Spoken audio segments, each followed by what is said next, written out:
Hello friends, welcome back to my channel Technical Analysis Made Simple. If you recall, we had discussed about entries and stop loss while discussing about candlesticks. However, we did not talk about the target. In this series, we will address this third parameter through support and resistance identification and the principle of change of polarity. Watch this video till the end and you will not have to ask for levels again. With practice, you will find your own levels easily and effectively. Stay tuned. Support and resistance is the backbone of technical analysis and hence it needs a detailed view. This will be a three-part series in which we will learn about drawing support and resistance, demand and supply zones, and dynamic support and resistance. The agenda for today is what are support and resistances, how to identify them. The second part is what are some of the common myths that are associated to support and resistance, and we will address that. After that, we will look at some practical examples. So, what are support and resistance? As the name suggests, supports stop price from falling and resistances stop price from rising. This is the layman explanation of support and resistance. This is because at support there is a buyer accumulation and at resistance there is a seller accumulation. Resistance levels are always above the current price and supports are always below the current price. So, in order to find resistance and support, first we need to see where the current price is, and accordingly, we need to find where the immediate resistance is and where the immediate support is, and so on. There is one caution to this. In case of falling knife or market euphoria, that is the recent event we can see, the fall or the crash that we had in February. If we remember that, you can see that in the chart. In such kind of situations, there is no support that will work. That is extreme panic or extreme euphoria. In such cases, one needs to wait for a trend change to make an entry. How to identify support and resistance? Okay, the first step is locate the current market price on the chart. Then you need to identify the congestion areas or the highs and lows in the chart, that is the turning points. Try to connect them with a horizontal line. The line which connects maximum number of such points is your support or resistance. The next step is to check for change of polarity. Now, what is change of polarity? So, once a support is broken, it will ideally act as a resistance, and once a resistance is broken, it will act as a support. This is because the market remembers the levels, and once the levels are taken out, then the buyers and sellers shift hands. So let's say there is a resistance at 100. Now once 100 is taken out, the sellers will move out from there and there will be a buyer accumulation. This is how change of polarity works. Let's see some of the examples of real charts. This is the chart of Reliance. You can see I have number of lines marked here and there are three change of polarity also marked, which is named as COP. So why are they change of polarity? If you see the first one, this one, the 1596 one, here we can see that this was a clear resistance. How do we know that? These are all the turning points, right? And if we draw a horizontal line here, it is connecting 1, 2, 3, 4, 5 points. So this is a very strong resistance which price was struggling to cross. Now once it crossed it, it became support. It crossed here, took support here, and then it went above. Now this line, this is also a change of polarity line. Why? Because the 1800 level, because it took resistance here, the price crossed, took a support here, then it bounced, took another support here. So see, here there are three touch points if you look carefully. One, which was resistance, 2 points, which was support, plus change of polarity. So this will be a good support. Suppose Reliance start falling from here, 1800 will again act as a support till it is broken. Same thing happened here, 2196 level. Here it had two touch points which were resistance. Price struggled to cross this. Then once it crossed this, it tried to take support here. And finally it broke down. That is a different story. But this will act as a resistance again when it goes up. Because this was a resistance, then it acted as support. Now the price has broken below. So 2196 will again act as a resistance. This is what change of polarity means. Let's see one more example. This is the weekly chart. So we can see very nice change of polarity here. Price went into uptrend. It took support here. One, two, three, four. Four places. Then price broke here. It went back, took a resistance here. See, this is acting as a resistance now because the price is not able to cross it. It went above and then fell again. So this line will be a change of polarity and this will act as a resistance again when price goes here. Then price fell. Check this line.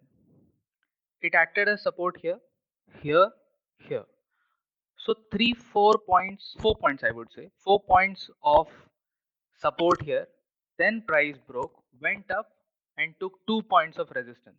So we can say that there are 6 touch points plus change of polarity since the support changed to resistance. And so on. You can see this level also. Here it was support. Now when the price tried to go up, it got rejected. Again it tried to go up, it got rejected, and finally it broke out here. So change of polarity was acting here. Now ideally if the price goes up and comes down, this should act as a support because that is how the levels work. And this line is also a change of polarity because here there was a support reason. It fell down, took resistance, again fell down. Went up, struggled a bit, and then it went up and now it took support here and continued the journey. Now let's see how to identify and how to mark these levels on TradingView. So I have a random chart opened here which says Suntech. So this is a company Suntech. Now how to mark the levels? Here there is tool panes. What you need to do, you need to click on this arrow, take a horizontal line, and then wherever you want to mark it, you can do it.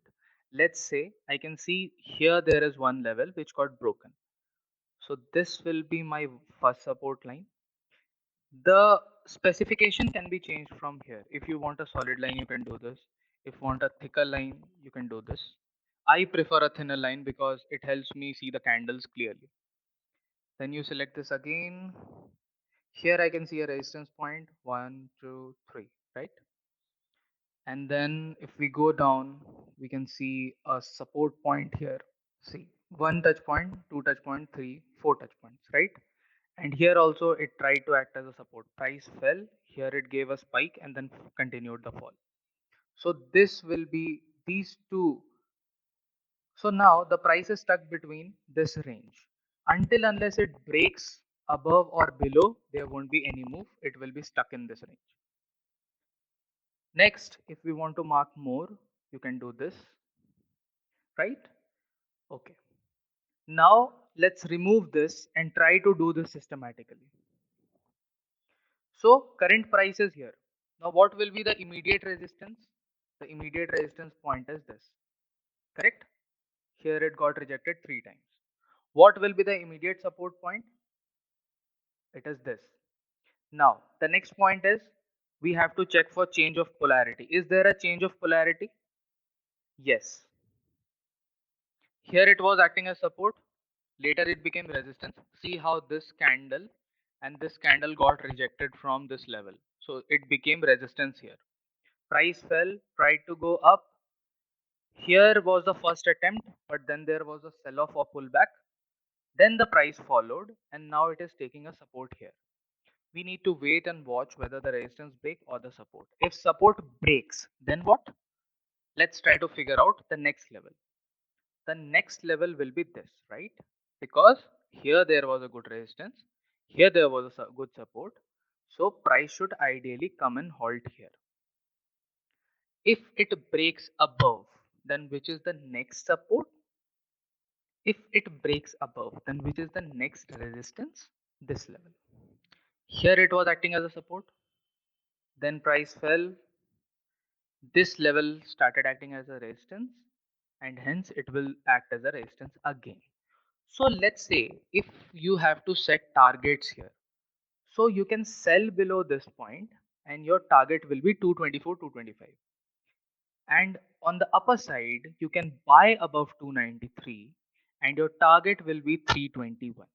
Remember, this is not a recommendation. It will depend on how it breaks and when it breaks.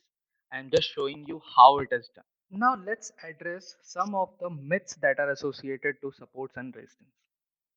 The first myth, many people will tell you that the higher the number of tests on a support, it becomes stronger. It is not so.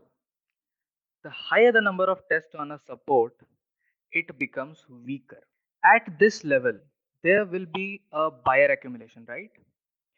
Price came for the first time, some of the buyers got filled with their orders. Now, price went up, came down again. Here, some more orders are filled. Now, here, some more orders are filled, and so on. The higher the number of tests on this line, the more is the depletion of buyers from this line, and hence it becomes weaker. Just think about it. If there are no buyers, there is no one to buy, then the sellers who are selling from above, they can just drive the price lower, right?